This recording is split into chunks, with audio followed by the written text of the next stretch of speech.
जय भीम साथियों, मैं equality and justice Patiala YouTube channel से इंजीनियर हरदीप सिंह चुंबर आपके लिए 3 खबरों के ऊपर विश्लेषण लेकर आया हूं।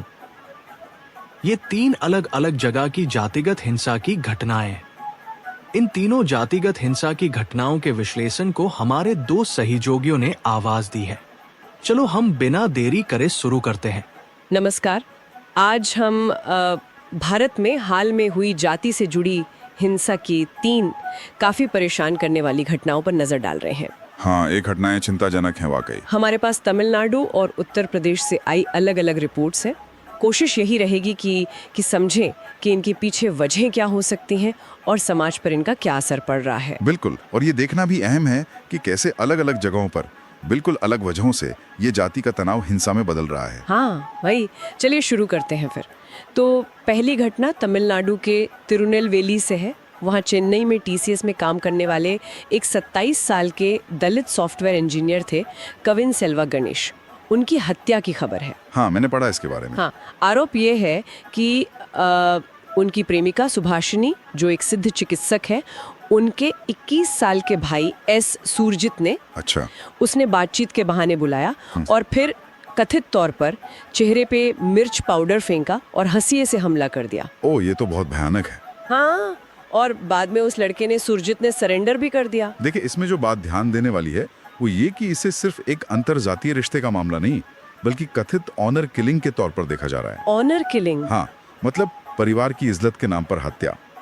कविन अनुसूचित जाति यानी एससी से थे और लड़की का परिवार वो एमबीसी यानी अत्यंत पिछड़ा वर्ग से है। तमिलनाडु में ये एक महत्वपूर्ण कैटेगरी है। अच्छा। और बात सिर्फ भाई तक ही नहीं है। उनके जो माता पिता हैं वो पुलिस सब इंस्पेक्टर हैं।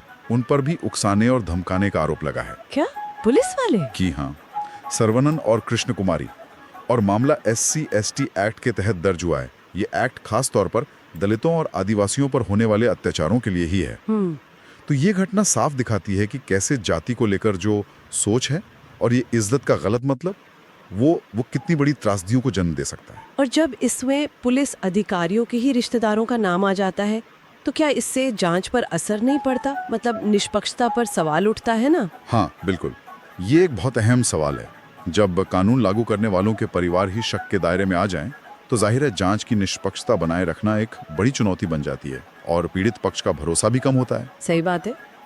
अच्छा, अब जरा उत्तर प्रदेश चलते हैं। सोनभद्र जिले का मामला है, रॉबर्ट्सगंज कोतवाली इलाके का। यहाँ बात थोड़ी अलग है। हाँ, सोनभद्र वाला मामला। यहाँ एक 65 साल के दलित बुजुर्ग थे, देवकी भारती। उनकी घर में घुसकर गोली मारकर हत्या कर दी गई।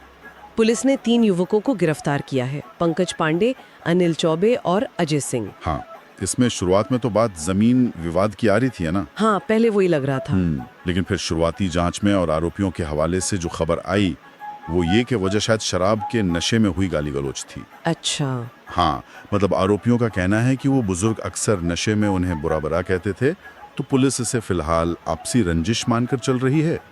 पर क्योंकि पीड़ित दलित समुदाय से हैं, तो मामले में जाति का एंगल वो अपने आप जुड़ जाता है। और ये सवाल उठता है कि क्या ये वाकई सिर्फ आपसी झगड़ा था या इसमें कहीं ना कहीं जाति वाला पहलू भी है। पुलिस अभी भी वो हथियार ढूंढ रही है जिससे हत्या हुई। हथियार भी नहीं मिला अभी तक? नहीं, अभी तक नहीं। ओके। और तीसरी घटना वो फिर से तमिलनाडु की है, तिरुनेलवेली के रस्तावुर गांव की। हाँ, ये भी तिरुनेलवेली का ही मामला है। यहाँ 2 नाबालिग लड़कों पर 22 साल के एक अनुसूचित जाति के युवक शक्ति कुमार पर हंसिए से हमला करने का आरोप है। उनके पैर में गंभीर चोट आई है। और वजह ये बताई जा रही है कि शक्ति कुमार शायद उन लड़कों की गुंडागर्दी की शिकायत करने वाले थे, तो ये बदला लेने के लिए हमला किया गया। और देखिए, मामला तब और बिगड़ गया जब पुलिस वहां पहुंची। खबरों के मुताबिक इन किशोरों ने पुलिस टीम पर भी हमला कर दिया। पुलिस पर भी? हाँ, एक कांस्टेबल थे रंजीत, वो घायल भी हो गए और सब इंस्पेक्टर मुरुगन पर भी हमले की कोशिश हुई। बाप रे। तो पुलिस ने क्या किया फिर? पुलिस कमिश्नर हैं संतोष हादेमणि। उनके बयान के मुताबिक सब इंस्पेक्टर ने आत्मरक्षा में पहले चेतावनी दी और फिर गोली चलाई, जिससे एक किशोर घायल हो गया। अच्छा, आत्मरक्षा में? हाँ, और ये भी पता चला है कि इन किशोरों का पहले से क्रिमिनल रिकॉर्ड है।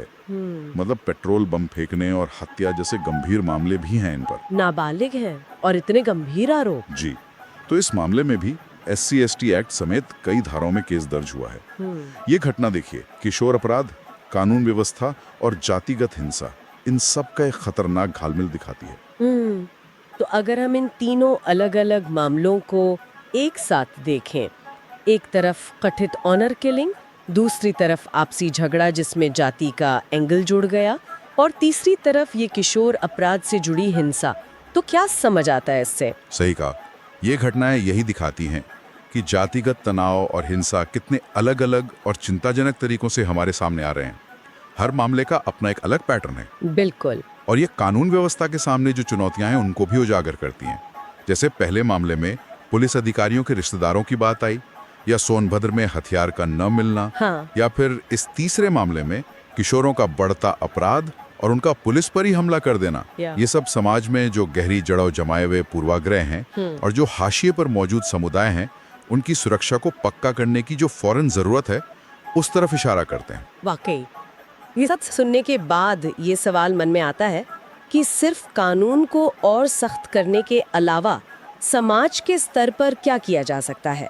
मतलब इन गहरे पूर्वाग्रहों से निपटने और सच में कोई बदलाव लाने के लिए और कौन से कदम उठाने जरूरी है? ये बहुत अहम सवाल है और शायद इसी पर हमें सबसे ज्यादा सोचने की जरूरत है। ठीक है दोस्तों, इंजीनियर हरदीप सिंह चुंबर को अब आपसे इजाजत चाहिए। अगर आपको खबरों पर विश्लेषण पसंद है तो आप कमेंट जरूर करके बताएं। आप चैनल को लाइक, शेयर, कमेंट करते रहें और इसे सब्सक्राइब करके हमें प्रोत्साहित करते रहें। आप अपना equality and justice Patiala YouTube channel देखते रहें। तो अब हमें इजाजत दो। धन्यवाद दोस्तों। जय भीम, जय भारत, जय संविधान।